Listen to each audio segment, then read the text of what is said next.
Vamos a hacer primero una breve, como es costumbre de electrocardiovisión, una breve charlita de lo que estuvimos investigando un poquitito, gente de electrocardiovisión. Si electrocardiovisión estamos formados por Fer, está formado por Germán, por Cari, está también Martín, que no pudo venir porque está trabajando, al igual que Laura. O sea, somos un grupito que tenemos todas estas ganas de ir de seguir formándonos y de seguir compartiendo el conocimiento y de seguir sumando gente que quiera aprender.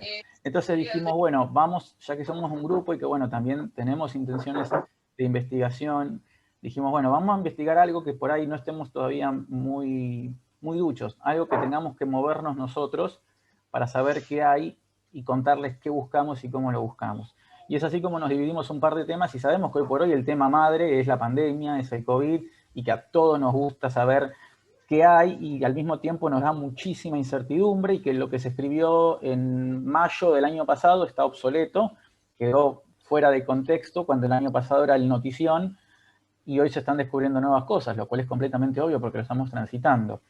Queremos también invitarlos, les vamos a pasar algunos links para que sepan de dónde obtener información, para que no se dejen guiar por la movida mediática. Si los medios son tóxicos, hacen mal sobre todo para la ciencia. Los medios no siempre son ciencias, así que cuidado con eso. Sepan también a dónde dirigirse, así que les vamos a dejar algunos lugares de referencia muy interesantes. Pero bueno, le vamos a pedir antes de empezar, lo que pedimos siempre, por favor, quienes tengan los micrófonos abiertos, si los pueden silenciar, sobre todo si hay ruido ambiente. Si no, no hay problema, si están solos en una habitación no hay ningún problema, pero si hay ruido ambiente, por favor, así no se superpone. Bueno, y lo que quisimos investigar con Cari, con Fer, con Germán, bueno, y con la ayuda del doctor Marcelo Plaza, es algunos impactos cardiovasculares del COVID. Ger, ¿querés empezar vos contando lo que Dale. investigaste? Bueno, les voy a compartir pantalla. Vamos a pararte para hacer pis, ¿sí? Les pido por favor si podemos silenciar un ratito el micrófono. Bueno, pueden ver la pantalla. ¿Pueden ver todos? Sí, se ve perfecto. Sí, se ve. Bien. Bueno, la verdad que lo que yo pude ver, más que nada, no es una investigación profunda, dado que el COVID es una enfermedad que tiene un año, digamos, por lo cual muchos datos no se pudieron recabar. Lo que sí me gustaría hablarles más que nada es sobre el impacto de lo que es la enfermedad y además de lo que pasó hasta hace 2 semanas que estaba en el trabajo, lo que fui viendo a través de la práctica en el trabajo, digamos. Acá el doctor Marcelo Plaza me puede ayudar si me equivoco en algunas cosas.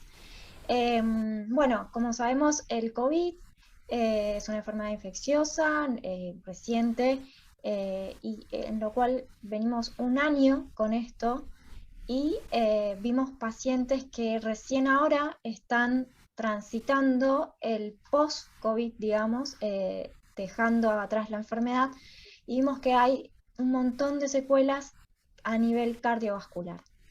Entre ellas, disnea, taquicardia, bradicardia, hemos visto hipertensión, hay daño pulmonar, hay dolor precordial, hay manifestaciones tromboembólicas y daño pulmonar. Las edades promedio que fueron surgiendo desde el inicio de la pandemia hasta recientemente fueron desde el inicio entre 70 y 79 años, fueron como, digamos, mutando estas edades, digamos. Fueron desde los 70 a 79 años, 50 a 59 años. Recientemente, en los últimos meses, tenemos edades desde 40 a 49 años y menores de 39 años. y más aún en estos últimos 2 meses hemos visto que afecta también a menores, adolescentes, más jóvenes de 20 años y a niños.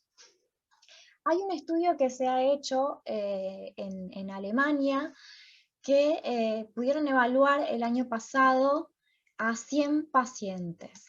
De los 100 pacientes que han estudiado, 78% encontraron hallazgos anormales a nivel cardiovascular.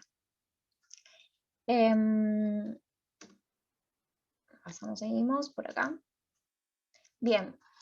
A través de toda esta investigación, la British Medical Journal ha hecho un estudio donde se le ha adjudicado a los pacientes que han tenido COVID como síndrome post-COVID o long COVID. Esto quiere decir que el COVID, al ser una enfermedad de tránsito bastante prolongado, de internaciones prolongadas y de recuperación prolongada, se dice que puede permanecer, los síntomas pueden permanecer hasta 12 semanas. No solo eso, sino que también quedan secuelas respiratorias, secuelas neuropsiquiátricas, secuelas cardiovasculares y secuelas en general a nivel sistémico. De esta investigación se dice que hay un 10% de estos pacientes que quedan con este tipo de secuelas.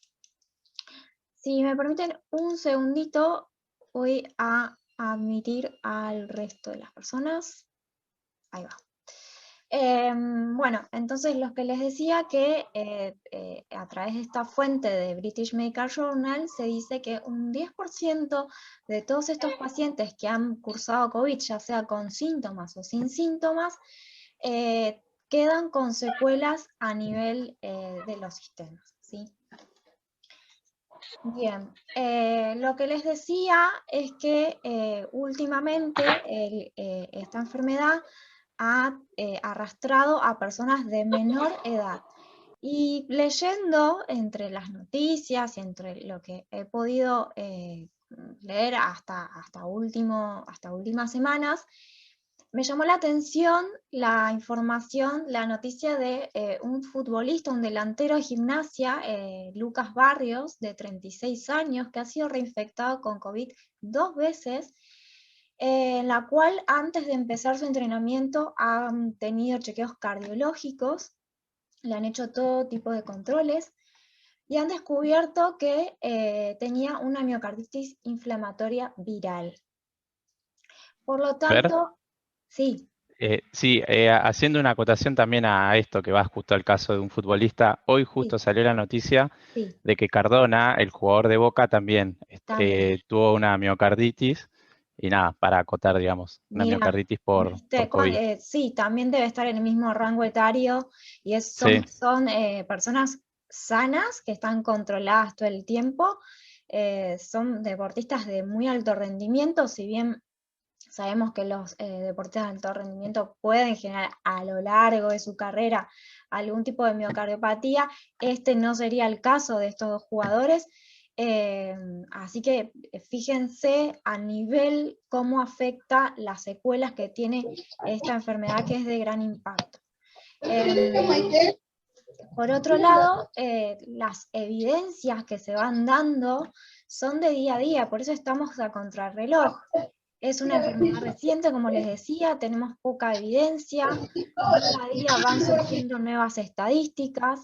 Lo que me ha pasado a mí en la práctica, estamos con el doctor Plaza en el servicio del Centro Médico Ácora, allí hacemos electrocardiogramas, mapas, Holter, ergometrías, y hemos tenido en estos últimos meses una gran cantidad de pacientes que han tenido COVID, y que están viniendo para control. Electrocardiogramas, estamos haciendo Holter, porque como les había dicho, están con taquicardia o bradicardia, quieren hacer ergometrías. En esto que les estoy diciendo en la práctica, he notado que pacientes que han tenido COVID de mediana edad, estoy hablando de entre 40 y 50 años, quedan muy, muy cansados. Entonces le haces la prueba de esfuerzo, no hacen mucho más de 6 METs como mucho, y quedan con bajísima clase funcional.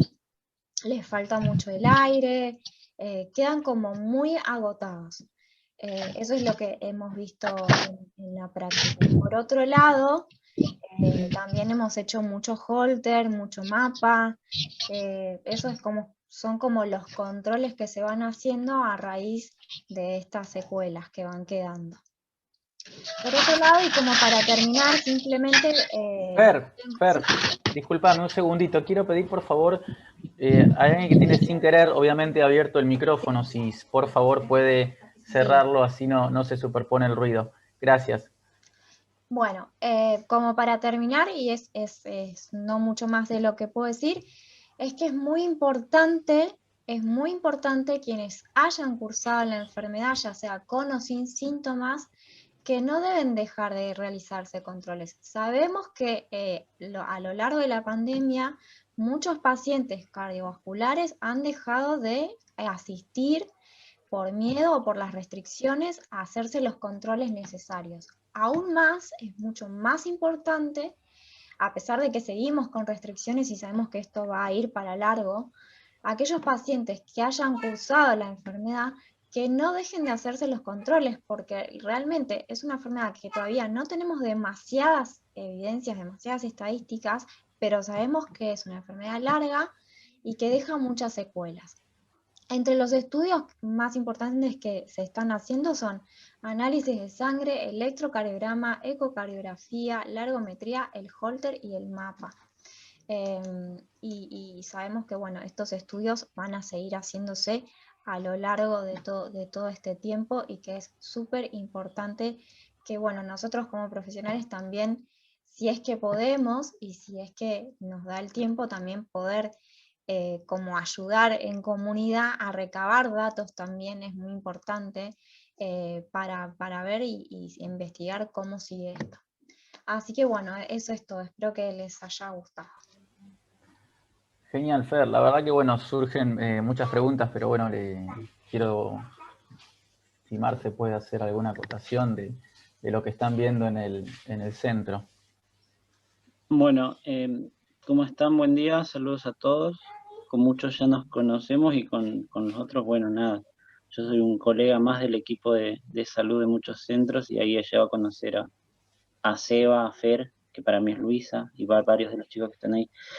Con respecto a la charla de Lu, realmente excelente, y es como dice ella, cada día que pasa conocemos más cosas, y en realidad más que aparecer cosas nuevas, es como un gran abanico de viejas patologías conocidas que este virus hace cursar a los pacientes durante el cuadro y en el post-cuadro también. O sea, las miocarditis virales las conocemos ya de tiempo, pero no las veíamos con tanta frecuencia.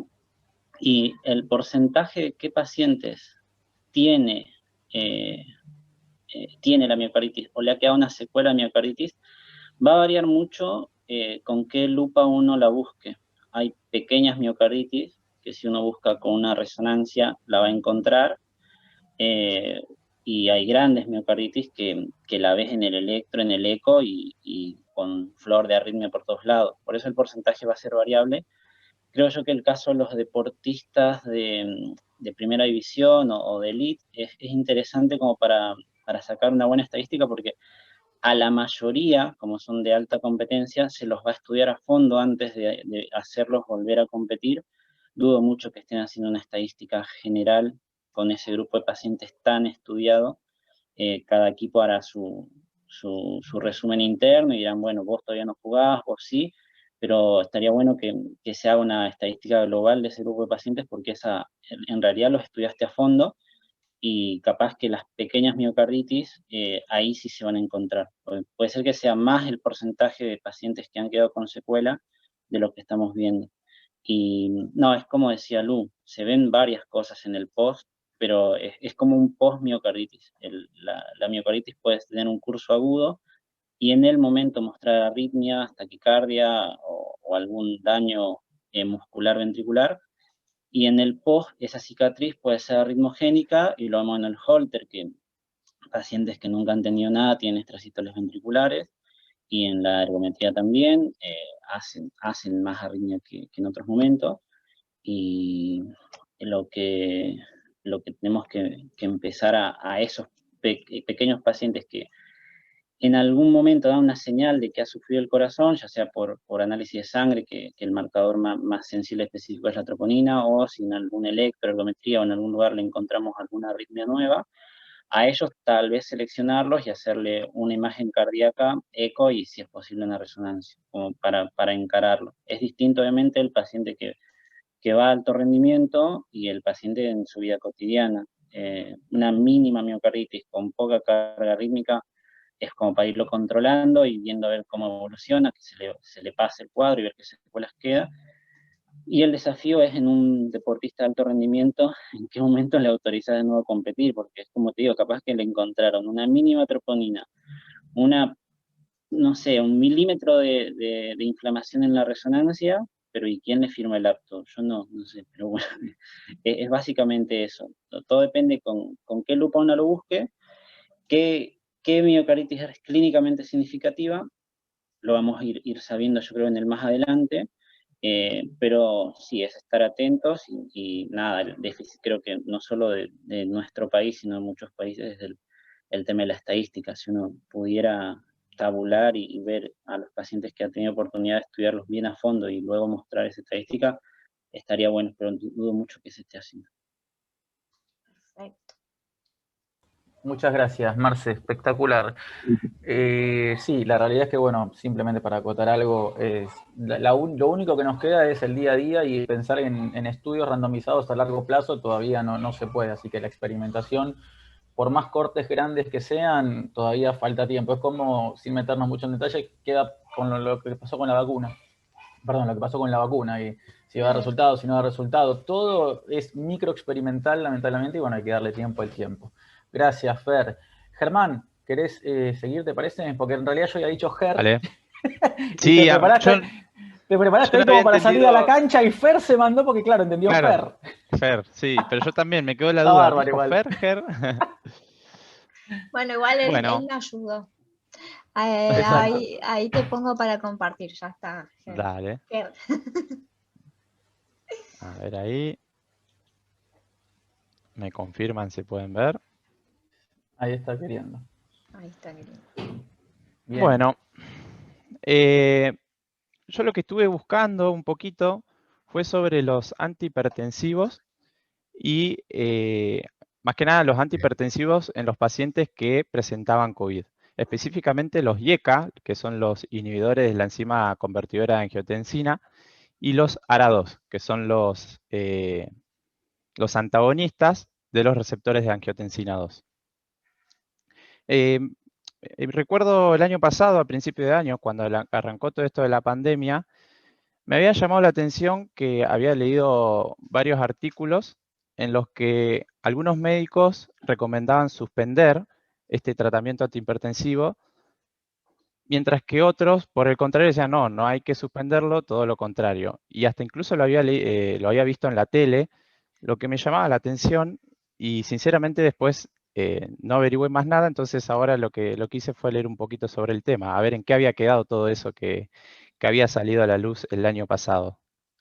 Entonces, buscando, lo primero que encontré, la primera hipótesis, se decía que lo que había que hacer era entonces suspender el tratamiento de estos pacientes que tenían hipertensión, insuficiencia cardíaca y estaban medicados con estos medicamentos.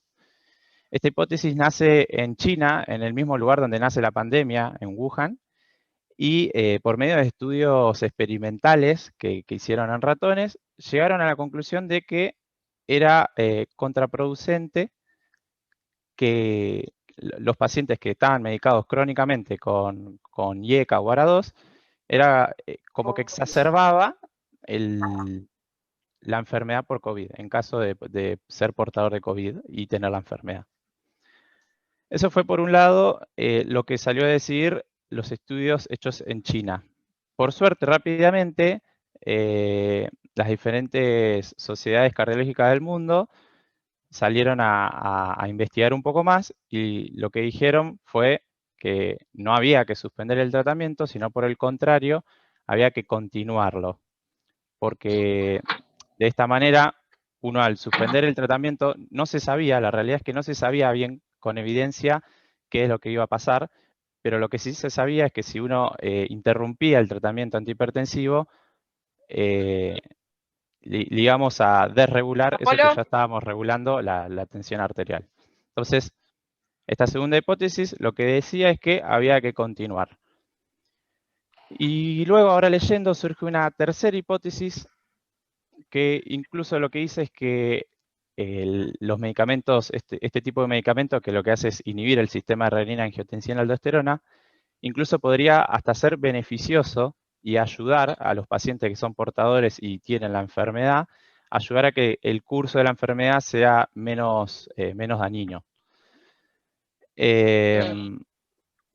Bueno, entonces, no quiero aburrirlos mucho, pero rápidamente vamos a hablar rápido de lo que es el sistema renina, angiotensina, aldosterona.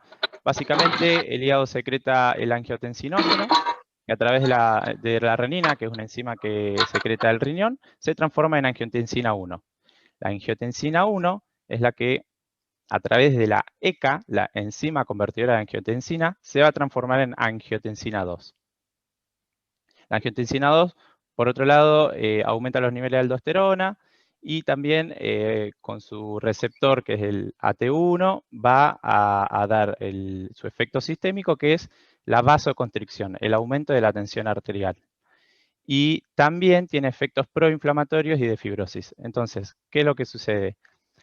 Estos antihipertensivos lo que hacen es inhibir o bien la enzima convertidora de angiotensina o bien estos receptores de la angiotensina 2. Eso por un lado. Y por otro, está otra enzima que es la enzima convertidora de angiotensina 2, la ECA2, que lo que hace es generar aumento de angiotensina 1,7. Y en definitiva es como una balanza, es contrarreguladora de lo que hace la angiotensina 2. Lo que va a generar es una vasodilatación, es decir, el contrario de la angiotensina 2, la antiinflamación y la antifibrosis. Ahora bien, ¿qué sucede con esto? Cuando se lo estudia al coronavirus, lo que se llega a la conclusión es que es un virus que entra por vía respiratoria. Más específicamente, en el epitelio pulmonar, lo que tenemos es alta concentración de estas enzimas, la ECA1 y la ECA2, y el virus lo que utiliza es esta ECA2 para ingresar al pulmón. La internaliza por medio de una proteína, se une, no importa, y la internaliza y de esa forma entra. Entonces, en base a estas hipótesis, la primera hipótesis, que era la de los chinos, que decía que había que suspender este tratamiento, básicamente era porque los pacientes que están tratados crónicamente con antihipertensivos de este tipo, lo que hacen es un upregulation, se llama, de estos receptores. Un upregulation es como un aumento de la expresión de estos receptores, de los ECA2. Entonces, al tener más receptores activos, uno podría suponer, es lógico suponer, de que va a haber más virus que puede entrar, una mayor carga viral. Y si hablamos de una mayor carga viral, estamos hablando de una enfermedad que puede cursar con mayor gravedad. Eso era la primera hipótesis. Pero luego sale esta tercera hipótesis de que incluso podría ser beneficioso. ¿Por qué? Porque justamente la ECA2 lo que hace es, por el contrario de lo que hace la angiotensina 2, es aumentar, por un lado, la vasodilatación, pero también el efecto antiinflamatorio y contrarrestar por ahí un poco lo que hace el COVID en el pulmón, que es una cascada de inflamación, que es lo que genera en definitiva la neumonía. Entonces, por eso es que ahora se está investigando y hay estudios experimentales que están diciendo lo contrario, que incluso podría ser beneficioso. Pero en definitiva se preguntarán, bueno, pero entonces, ¿qué hacemos? La realidad es que ahora lo que se está implementando es guiarse por lo que se sabe. Y lo que se sabe es lo que le pasa a los pacientes. Entonces, además de estos estudios experimentales que todavía no se logran confirmar con certeza, están los estudios observacionales o de evidencia, es decir, observar cómo evolucionan los pacientes. Y lo que se lleva, a la conclusión que se lleva con estos estudios es que justamente lo que se hizo fue observar más de 28.000 pacientes, lo cual es bastante. No es mucho para la cantidad de pacientes enfermos de COVID, pero es un buen número. Se estudió a más de 28.000 pacientes en diferentes hospitales de Inglaterra y de España, y lo que se hizo fue observar la historia clínica de los mismos y comparar a aquellos que habían tenido la infección por COVID y eran medicados con estos antihipertensivos, comparándolos con el otro grupo de pacientes que también tuvieron la infección, pero no estaban medicados con los antihipertensivos.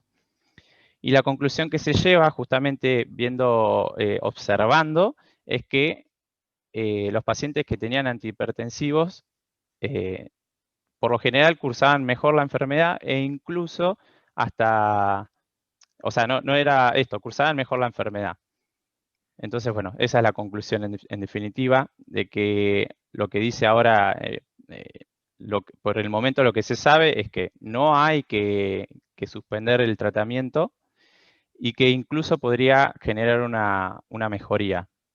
Esto igual está estudiándose, como bien contaba Fer, es todo día a día, hay que esperar la evolución, pero bueno, por el momento es importante cuando leemos un artículo, lo que sea, es ver justamente de dónde lo miramos, como decía Sebastián, si vamos a ver publicaciones o cosas que comentan en la tele, lo mismo, ver de dónde sale la fuente y siempre guiarnos con eso, con la evidencia, con lo que está pasando. Y por eso es que hay un montón de cosas que recién ahora están surgiendo y un montón de cosas que también van a surgir, que tal vez todavía no se saben, pero bueno, era eso lo que querías compartirles.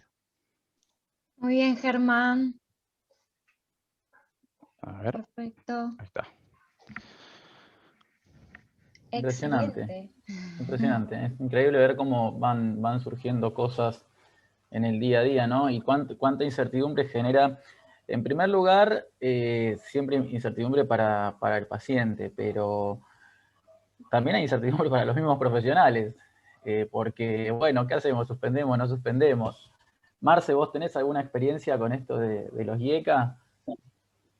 Creo que nos pasó a todos como equipo de salud, a medida que fuimos cursando el año de pandemia, era un día a día de que le doy esto, no le doy esto, le suspendo esto, no sé, hasta un hipolipemiante decían que limitaba la replicación viral, o sea, fue una lluvia de datos a los que el equipo de salud no está acostumbrado. Nosotros tenemos las guías, estudios de hace 20 años que se confirman por años y años hasta que, no sé, le damos aspirina a un infarto. Estamos acostumbrados más a una evidencia que se va haciendo con el tiempo y confirmando con el tiempo. Este año nos pasó de ir como un péndulo de un lado a otro, pero bueno, sí, eran los mismos pacientes los que te venían a decir, doctor, me cambia el antihipertensivo y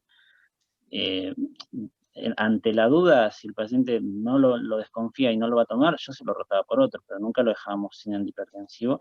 Y si después, con el tiempo, unos meses pasaron, todas las sociedades científicas se pusieron un poco las pilas, se juntaron estudios y la conclusión fue que no había por qué suspender el antihipertensivo, que fue una teoría, lo del lab regulation, que podía, hasta suena lógico, desde lo biológico suena bastante posible de que pase, pero la realidad es que no, en la práctica clínica no se veía, a los pacientes les iba igual de bien o mal y no era culpa del IECA, pero yo creo que es como el año lo cursamos todos así, al principio daba miedo continuarlo y después cuando decantó un poco más la evidencia, las sociedades de cardiología de todos lados, también la Argentina, se expidió y nos dijo, chicos, tranquilos que los ARA no son un problema. Bueno, estamos en eso ahora y si se sigue esta línea de investigación se verá más adelante y ojalá por el bien de los pacientes traiga buenos resultados. Gracias, Marce. Fantástico. Impresionante, sí.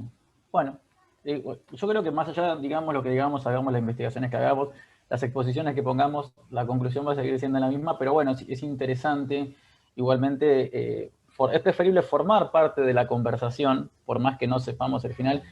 Nos gusta que se lleven la idea de que es interesante formar parte de la conversación y no esperar a que estén los resultados finales, porque se aprende más estando que quedarse afuera por no saber. ¿Sí? Así no tengamos que equivocar, porque la medicina es una ciencia que está, como dijo Marcelo, está basada en la evidencia.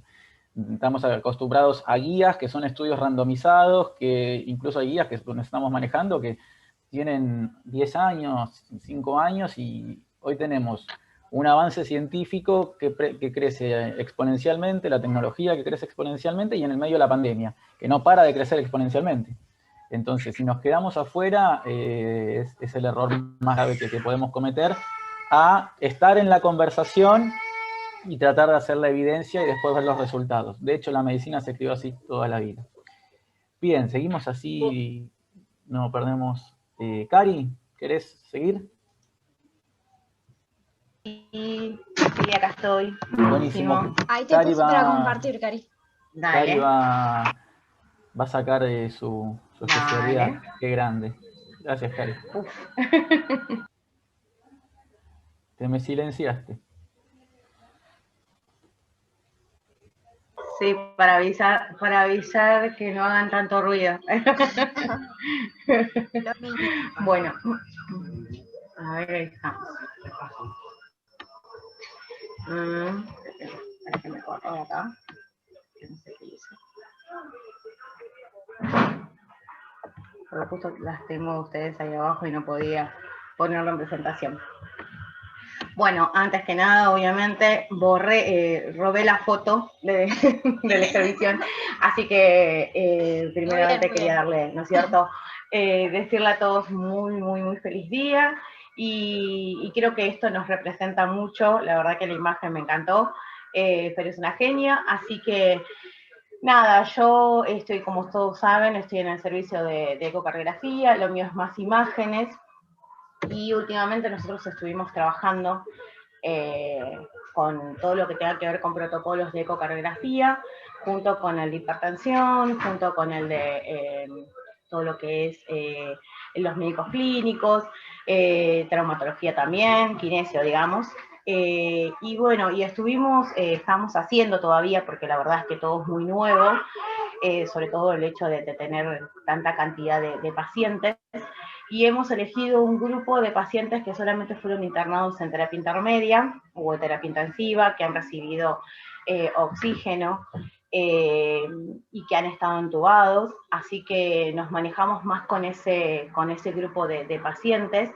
Hemos tenido, yo hablo más que nada de la experiencia que tuvimos todo el año pasado, tuvimos muchos pacientes también deportistas. Eso es una de las que estuve yo averiguando también mucho, porque quieras o no, ahora empezaron a venir chicos más jóvenes con otro tipo de actividad física que antes no lo teníamos, y la duda era si volvían o no volvían a la actividad física.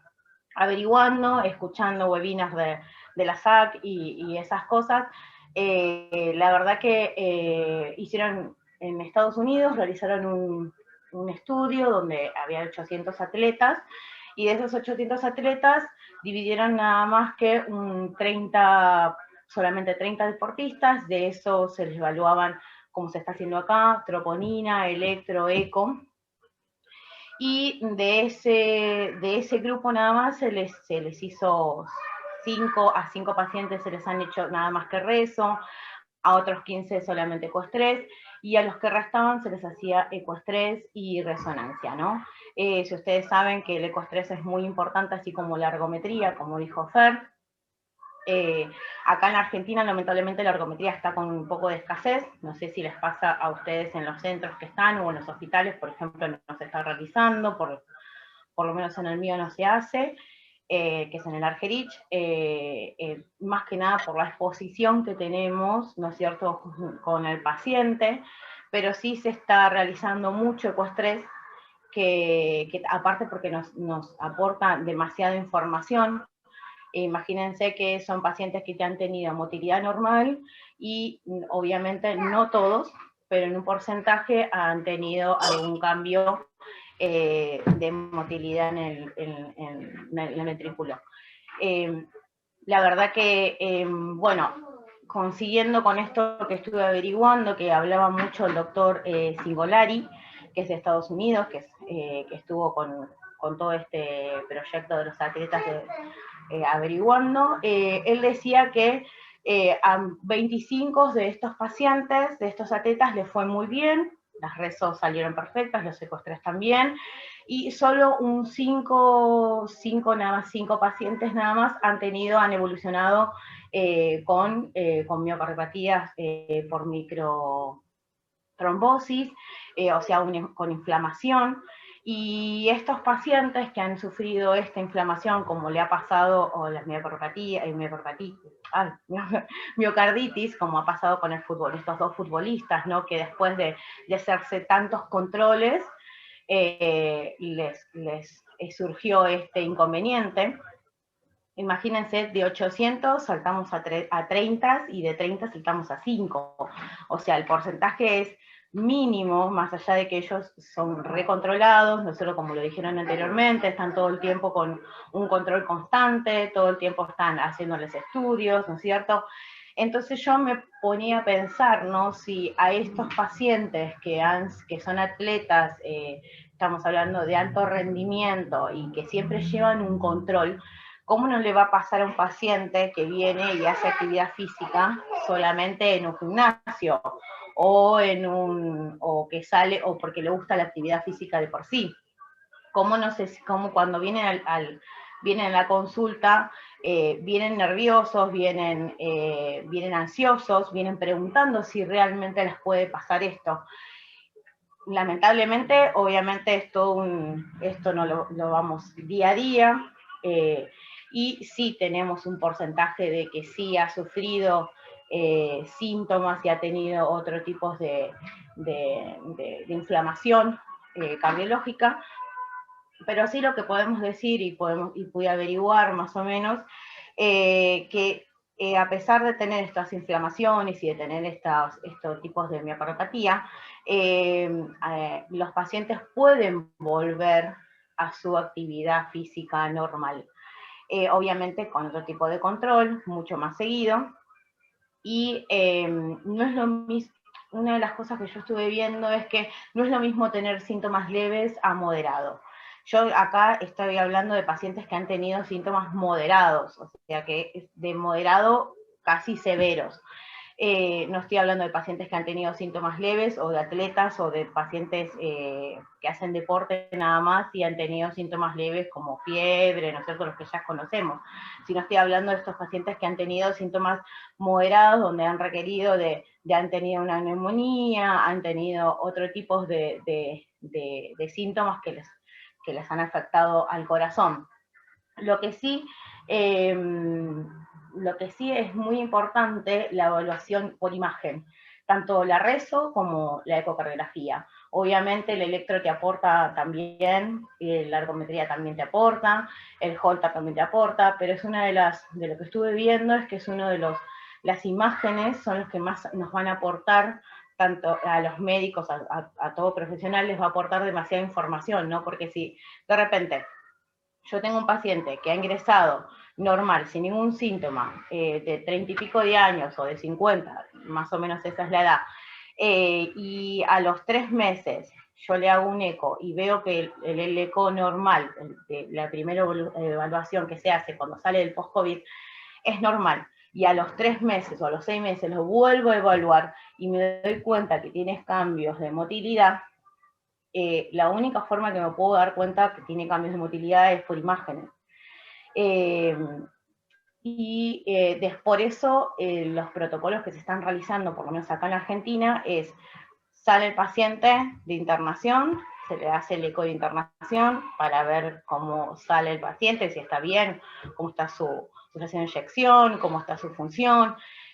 Una vez que se evalúa eso, se le hace este estudio también, que es más de lo mismo, es una nueva técnica, que es el Doppler tisular, no sé si ustedes lo conocen, que es para evaluar también las paredes, ¿no es cierto? Acá estábamos viendo la pared septal, en realidad, y esto nos va a aportar otra información cuando lo veamos a los 6 meses. Después también al paciente se le hace un strain, que esto también es muy importante.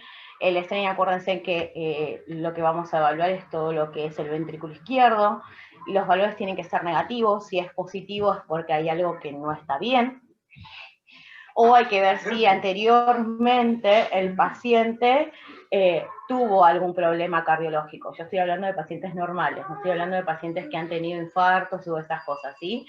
Estoy hablando de pacientes que no han cursado nada y que lo único que tenían era hipertensión, diabetes, o sea, y no tenían otro factor de riesgo o obesidad que no sea coronario, ¿sí? Nada, bueno, se les hace este estudio y después a los 6 meses se les vuelve a evaluar de vuelta. Por eso es muy importante el seguimiento de los pacientes post-COVID, y no solamente el seguimiento por eco, por imagen, sino también el seguimiento clínico. Yo estuve observando que muchos pacientes todavía, a pesar de ser 6 meses de haber cursado el COVID, sienten todavía esa falta de disnea, esa falta de, o algunos lo dicen como miedo, ¿no? Esa opresión también sienten, o el miedo de volver a contagiarse y volver a cursar todo esto.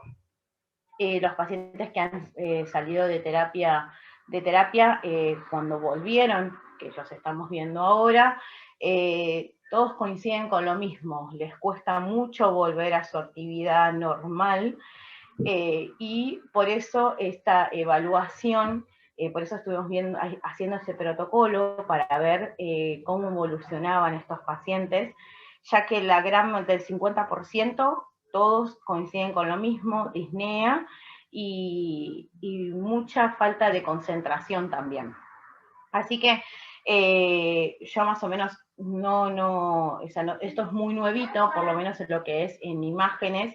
Estuve viendo que es nuevo, que estamos teniendo pacientes con, como lo dije anteriormente, con microtrombosis, así que bueno, nada, la idea es seguir avanzando, la idea es ir investigando a estos pacientes por imágenes, tanto por rezo como por ecoestrés, y ver si hay algún otro cambio, y si hay algún problema coronario. Por ahora nosotros no hemos tenido en el hospital ningún paciente que ha sufrido trastornos coronarios o trastornos de motilidad. Por ahora, pero bueno, se sigue evaluando, estamos a mitad todavía, así que no puedo decirles bien, porque todavía este protocolo sigue funcionando, y estamos recopilando toda la información para poder sacar digamos, una conclusión final, ¿sí? Así que bueno, la idea es más que nada decirles que los que han cursado el post-COVID no se dejen estar. No solamente es importante un electrocardiograma, una consulta con el médico clínico o una ergometría, sino que también es muy importante lo que tenga que ver con imágenes, así que todo lo que evalúen por imágenes nos va a aportar mucha información, no tanto para el paciente, sino para el profesional. Así que no sé si, bueno, esa era mi idea, en realidad, de mostrarles un poco de cómo estamos trabajando en el Hospital Argerich. Así que bueno, un placer haber estado con ustedes. Yo tengo una duda, ¿puedo preguntar? Sí. ¿Cómo te va? Siempre los estudios post-COVID se hacen apenas el paciente se le da el alta, ¿no? Ahí, por ejemplo, sí, se le puede dar que está todo bien. ¿Y al tiempo es donde se ven las secuelas? ¿Siempre es al tiempo? Al tiempo, a los 6 meses. Nosotros tenemos un rango de 6 meses. Nosotros, O sea, hay otros lugares que han tenido un rango de 3 meses. A los 3 meses se puede ya ver, pero nosotros todavía no tuvimos ningún... La verdad es esa, que recién estamos recopilando toda la información, y por ahora no hemos tenido no hemos tenido cambios muy bruscos en la motilidad. Se dice 12 semanas también, ¿no, Marce? También. No sé si el doctor quiere aportar algo, obviamente, ¿no? Sí, ¿cómo estás? Buen día, excelente el proyecto y sí, vamos a estar esperando los resultados y muy buena aplicación de la tecnología porque muchos servicios tienen el strain y no lo usan y es una herramienta muy importante que le suma mucho al eco normal. En cuanto a los tiempos, era justo también algo que les quería comentar porque nos pasa en la práctica clínica. Hay un primer grupo de estudios que se le hace al paciente post-COVID que sí son inmediatos y deberían ser los que peor dan. Cuando uno termina, ya tiene la alta epidemiológica, el análisis de sangre todavía muestra un patrón inflamatorio. Puede seguir dando troponina alta, eritro alta. Es como continuación del cuadro. O sea, es como que se está apagando el incendio, pero todavía quedan algunos foquitos, ¿no? Te da todavía. Sí. Acá una persona, Ivana, pregunta si Sí. estos síntomas, esto puede ser reversible, estos hallazgos. Dale, ahí llegamos, lo vamos a más o menos agrupar por partes. La primera batería de estudios, uno espera que en las cosas no tan bien, que es casi a los días del alta. Hay que aclarar que está todo colapsado, no solo las terapias, los consultorios, los centros de estudios cardiológicos tienen turno a 2 meses, a 1 mes. Entonces, muchas veces estos estudios precoces no se están pudiendo hacer ni con la prepaga más cara que tenga, o sea, está todo colapsado en lo que es ambulatorio también. Después, a las 12 semanas, a los 4 meses, uno puede tener ya algo más, que te marque más pronóstico a largo plazo de qué va a quedar y qué no va a quedar. Ya sea a las 12 semanas o a los 6 meses, que me parece que va a tener ya más certeza todavía de que si algo persiste en ese momento es porque ya la secuela es difícilmente reversible. Así que no hay que ponerse mal si los estudios precoces dan algo mal, el cuerpo se puede desinflamar, la miocarditis puede pasar y a lo mejor no queda ninguna secuela, pero después más adelante es lo que nos va a dar más certeza, sea a los 4 meses o los 6 meses, probablemente si queda una secuela ahí ya sea fibrótica, que es irreversible. Y en el intermedio hay algunas cositas que pueden ser parcialmente reversibles, pero si algo ya queda a los 4 o 6 meses, difícilmente sea reversible. Igual es el menor del porcentaje de los pacientes tiene algo a los 6 meses, por eso le está costando. Tal vez podrían comparar hallazgos precoces versus hallazgos a 6 meses, y ahí van a encontrar más cosas, si le hacen tal vez el eco no a los 6 meses. Pero tal vez no es fácil, te repito, hay mucha demanda de estudios y puede ser que no sea fácil. Y lo que sí, algo que nos pasa en la práctica, es que tal vez algunos estudios no estaría tan correcto hacerlo en el periodo, en el post-alta inmediato. Por ejemplo, la prueba de esfuerzo. Nos ha pasado, Lu, que mandan pacientes apurados a hacerse una ergometría a la semana de que les han dado la alta epidemiológica y vos lo ves y ya caminan agitados.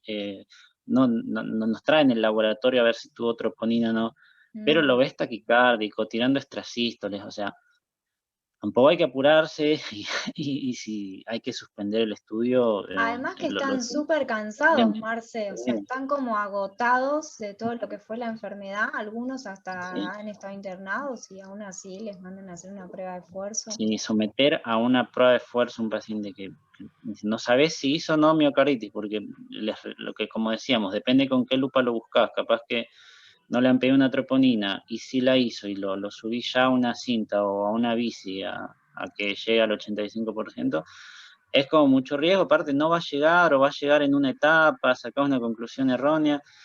Yo creo que el momento en que hay que someter a un paciente a la prueba de esfuerzo es cuando está todos los marcadores inflamatorios negativizados y está con una clase funcional muy similar a la anterior, más o menos en los tiempos que vos decías, luego, a los 4 meses o a los 6 meses.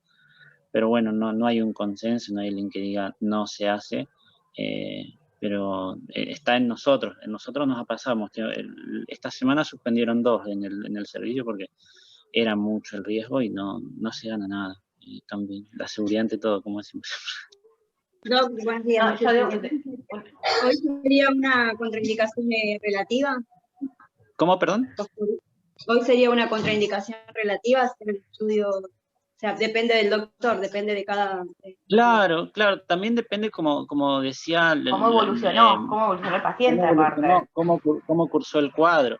Hay los pacientes que tuvieron neumonía clínica, que requirieron corticoides, oxígeno, que tuvieron una neumonía, que antes todos se internaban, ahora algunos lo están cursando en casa. Esos pacientes hay que esperar bastante para hacerles una ergometría, porque esos son los que, ahí en una primera charla en la publicación decía que el 80% había tenido aunque sea una mínima afectación cardiovascular. Debe ser ese grupo de pacientes, los que han tenido una afectación ya de vía aérea inferior, probablemente hayan tenido algo de afectación cardíaca, y en esos pacientes se podría decir que es una contraindicación relativa. No está escrito en ningún lado, hay guías que te hablan de que está aplicada a deportistas de alto rendimiento, pero vos cuando la lees parecería que hablan de pacientes que han cursado el cuadro totalmente asintomáticos. Ya cuando hay documentación de troponina, no te hablan de tiempos, sino semanas después de que la troponina dio negativa. Más que porque tal vez tuvo una miocarditis con troponina positiva, y tardó, no sé, un mes en negativizar. Bueno, de la última troponina negativa esperás 2 semanas y ahí le puedes hacer la ergometría. El tema es si nunca la documentaste la troponina, o nunca le hiciste una reso y tuviera una miocarditis aunque sea chiquitita. Es el paciente que te digo, bueno, corres el riesgo como médico de quedar antipático, le decís, no, mire, esperemos un poquito, parece que le dio un COVID algo severo, y nos vemos más adelante. Pero con troponina todavía alta, te expones un poquito a que le pase algo en la ergo. Se puede hacer igual, estamos preparados, pero no es la idea. O sea que ahí predomina lo que es la troponina ante que lo clínico. O sea, si el paciente viene asintomático, pero tiene las troponinas altas, no se le haría. Te repito, no está escrito, yo esperaría un poco. Igual no todos te vienen con la troponina, la terminamos haciendo, pero si lo ves cansado, muy disneico, y tal vez no es lo mismo que la troponina, pero ves un electro como de un paciente que se lo nota que está el corazón en algo irritado, está taquicárdico espontáneo, tirando extrasístoles, vos ahí supones, bueno, el corazón todavía está inflamado, esperemos un poco, y lo vemos más adelante.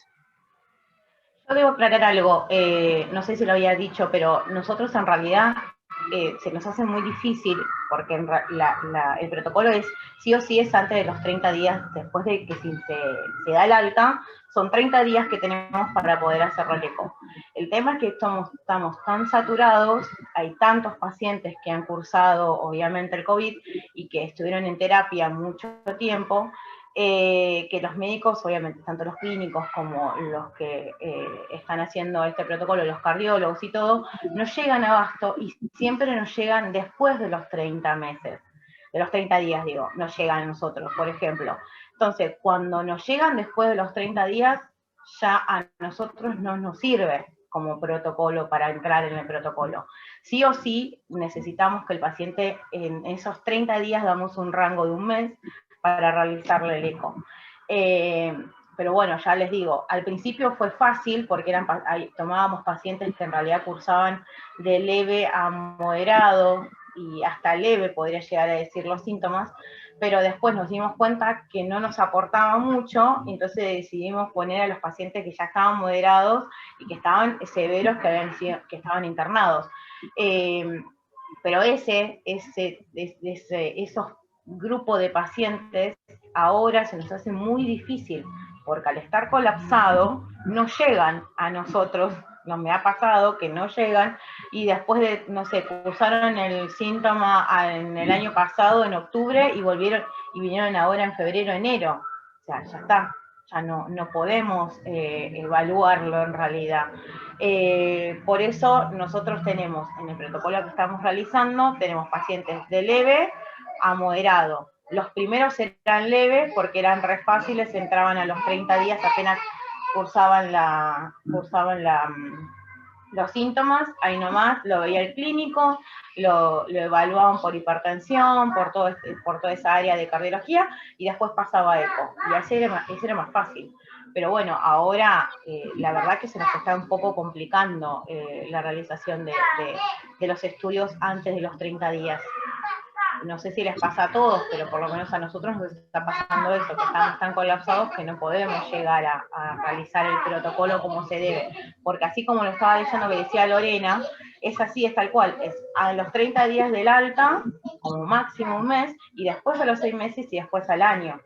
Pero lamentablemente creo que todos nos pasa lo mismo, estamos colapsados que no llegamos.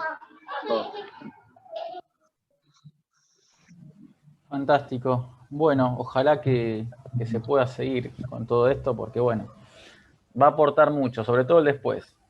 Vamos a ver de qué estábamos hablando cuando Electrocardiovisión cumpla 2 años. Así que, Cari, después anda guardando que el año que viene tenemos que ver qué deja. Bueno, chicos, vamos a terminar con la última partecita y ya cortamos la torta como les prometemos, vamos con los sorteos, como dijimos. Bueno, a mí me tocó investigar un poquito de arritmias y COVID. Así que bueno, les voy a contar qué pude investigar, qué fue lo que más o menos se dijo. Fer, ¿puedo presentar? Sí, sí. Fantástico. Bueno, en un principio es importante, aclarar que justamente una de las cosas que venimos comentando es qué tipo de pacientes, dónde, en qué momento. Estuve investigando sobre algunas arritmias que pasaban en los pacientes que estaban internalizados versus los pacientes que estaban hospitalizados versus pacientes que ingresaban a unidades de cuidados intensivos. Siempre las guías a veces hacen diferencia entre lo que es un paciente hospitalizado, un paciente no hospitalizado y un paciente con ingreso a unidades de cuidados intensivos. Tenemos que tener en cuenta que desde un inicio siempre se ha sabido que aproximadamente el 5% de los pacientes infectados totales con COVID van a requerir unidad de cuidado intensivo. Entonces se han empezado a tratar de hacer observaciones respecto a cuáles fueron las arritmias que fueron más reportadas a lo largo de esto y se ha tomado como corte tanto para los pacientes hospitalizados como los que ingresan a unidades de cuidados intensivos.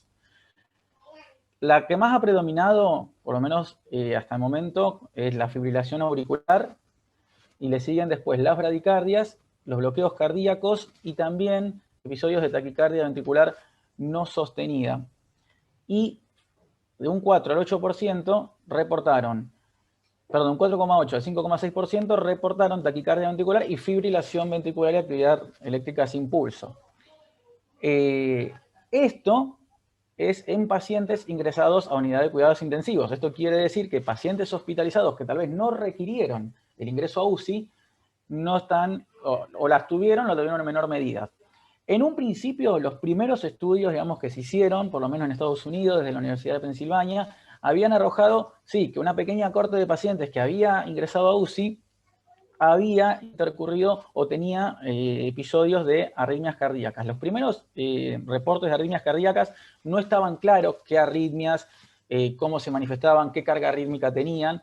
Después, los primeros que aparecieron, se hizo una asociación entre el ingreso a UCI y la prevalencia de, por ejemplo, fibrilación auricular y otras arritmias. Pero también se los asoció con que eran pacientes que tenían enfermedad cardíaca subyacente, motivo por el cual al principio no se lograba hacer una relación tan estrecha con la incidencia de arritmias versus el ingreso a UCI. Pero después se fue evidenciando que justamente el aumento de troponinas, todo lo que venimos hablando, todo lo que venimos diciendo, el aumento de troponinas, los procesos inflamatorios, este tipo de pacientes han empezado a desarrollar más arritmias. Las causas, que suelen ser por qué se genera la arritmia, el mecanismo específico por el cual se genera la arritmia todavía aún no está dilucidado. Obviamente se lo toma como procesos inflamatorios, ¿sí? Como bien se mencionó anteriormente.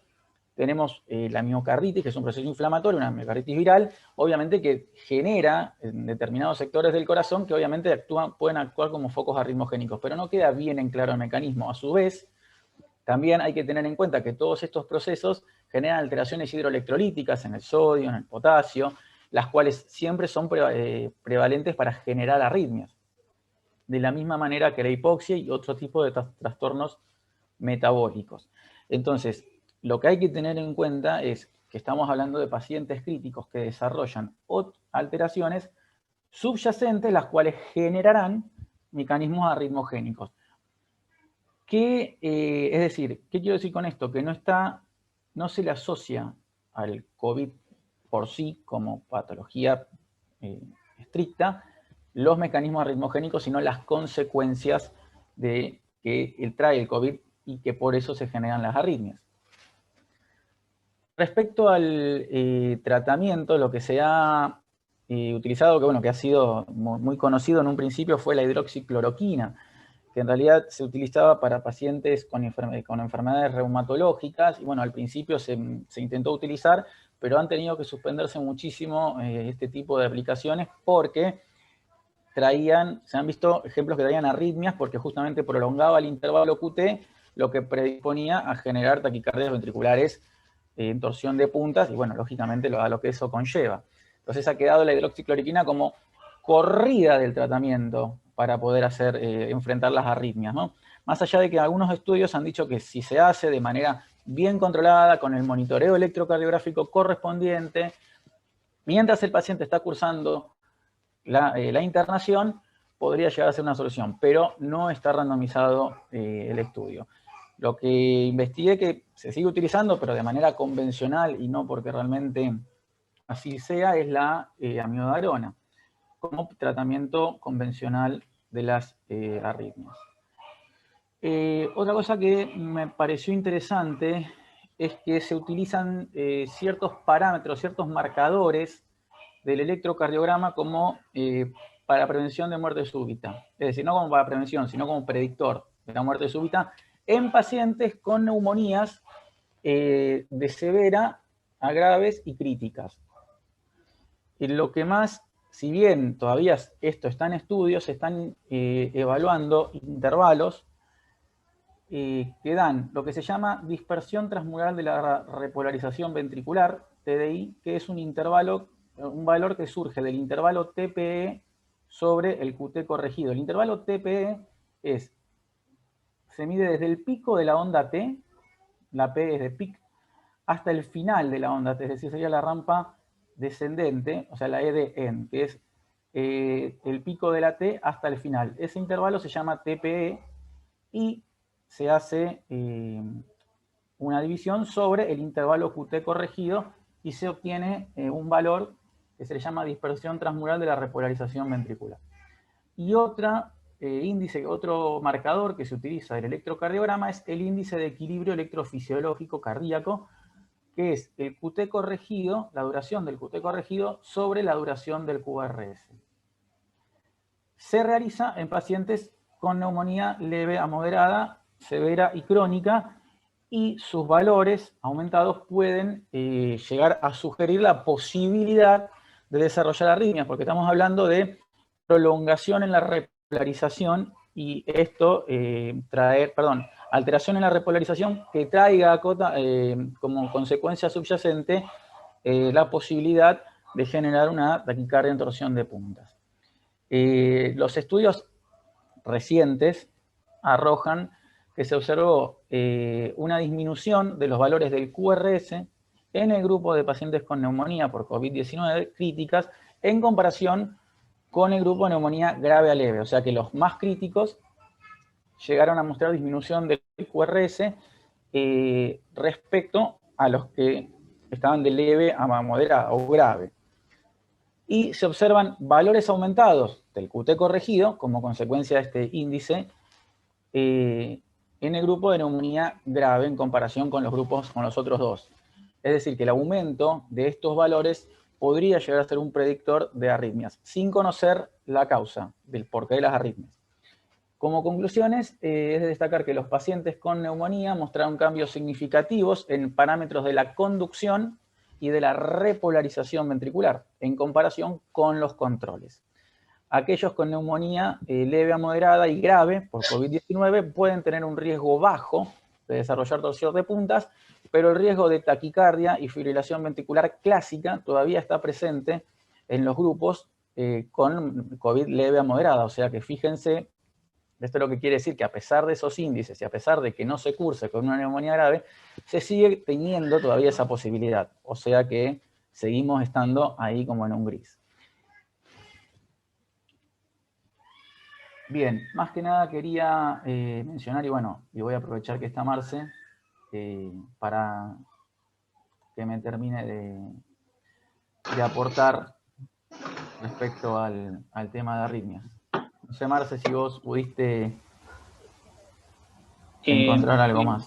Sí, mira, justo el artículo que mencionás y estos datos es lo que se ve. No te puedo explicar por qué, pero en pacientes muy críticos que vos esperás que como parte de la respuesta inflamatoria sistémica estén recontra taquicárdicos, los hemos visto a 60 por minuto o bradicárdicos. Lo que decías vos, alteraciones en la conducción o en la repolarización. Las alteraciones en la conducción las vemos ahí, las vemos recontra bradicárdicos y tal vez es un incendio por dentro del paciente.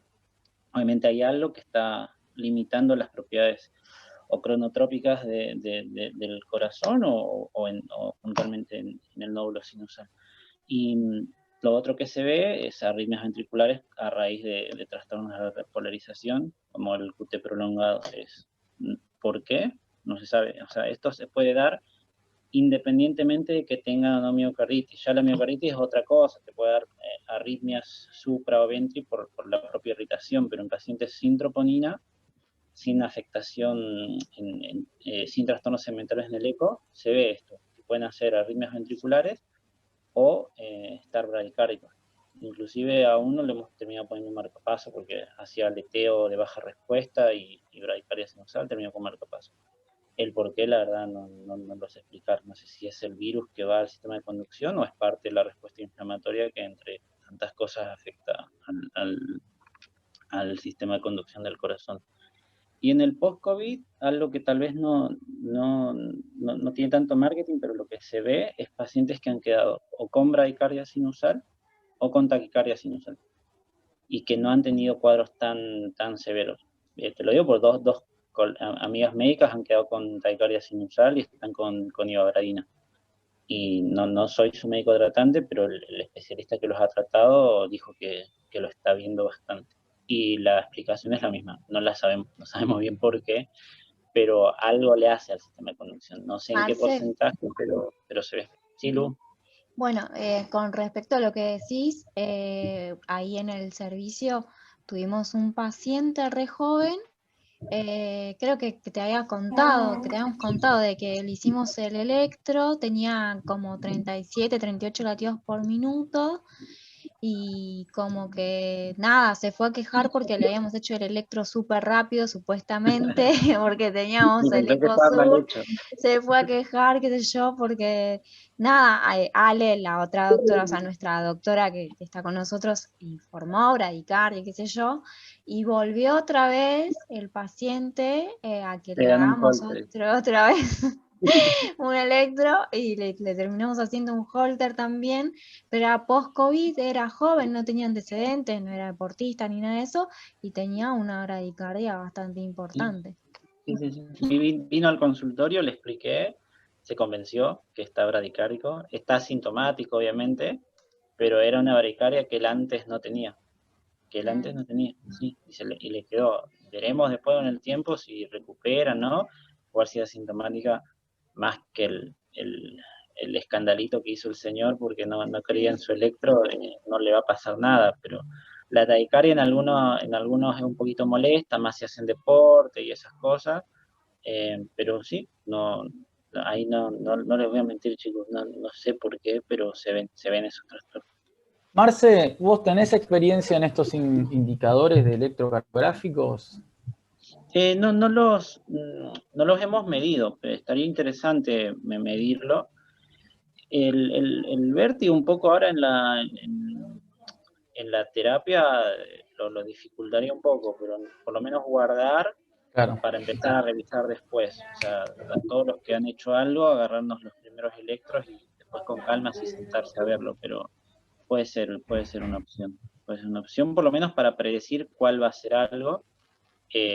Siempre nos va a quedar la duda del por qué pasa esto, pero por lo menos para saber a cuál paciente le vamos a tener un poco más de cuidado o evitar alguna droga ritmogénica, si es que se puede, muchas veces no lo puedes evitar. Por ejemplo, con la hidroxicloroquina, cuando al principio pensaban que iba a ser una gran solución, la Sociedad de Electroficio sacó un algoritmo, también con censo de expertos, nada randomizado, de dar una mínima dosis, medir el QT, si prolonga más menos, dar más dosis, si no suspender.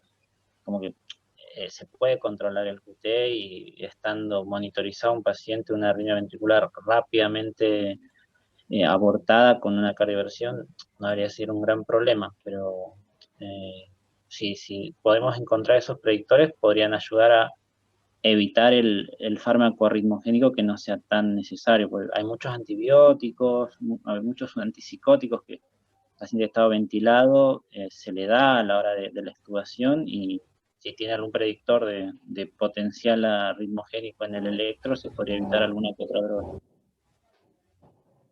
Fantástico. Bien, ahí les dejé en el chat para todos, para el que guste, el link de este último artículo donde habla de estos parámetros del electro, por si alguno después lo quiere tener. Es interesante completamente, seguir midiendo. Bueno, chicos, dado que ya se está acercando el asado del 1 de mayo, primero que nada, bueno, agradecerle a Marce, que Gracias, Marce. se sumó de manera gracias a ustedes, chicos. espectacular. La verdad hemos aprendido muchísimo. Gracias.